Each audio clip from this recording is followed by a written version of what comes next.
part 5 or 6, whatever it is, of the grill. Stones. Native Americans say. Underneath that is the tinfoil pans I showed you on the previous. The original ventilation. See, there's ventilation here and there. Oops. The stone might be actually blocking a little bit of ventilation. But original ventilation for the grill because... Why? Because the original designers weren't stupid. We can move some stones around a little bit.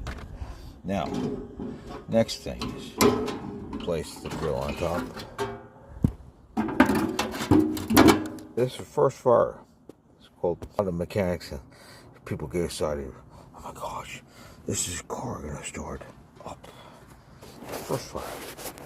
I'm gonna put some gas. Watch.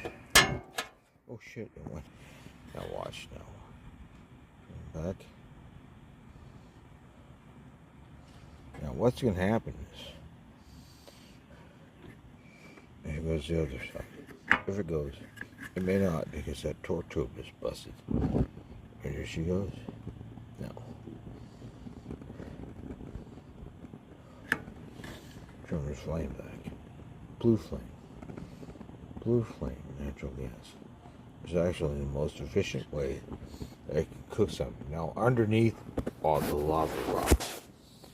Now, I wanted to show you this. This was a junk throwaway.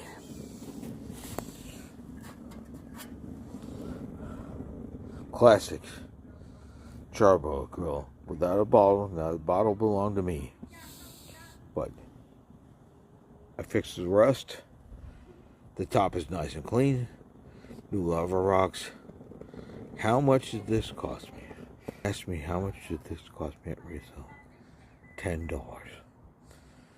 Minus the gas bottle, which was probably $50. Okay. And the stones, which were probably $10 now. But still, I had the stones, I had the bottle.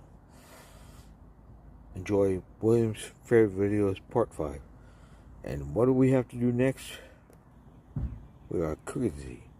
We're gonna cook this. Now watch. I can flip this down. And I will actually make this handle more beautiful with some oil or something. Charcoal. America's favorite brand. You can't even hardly find them anymore.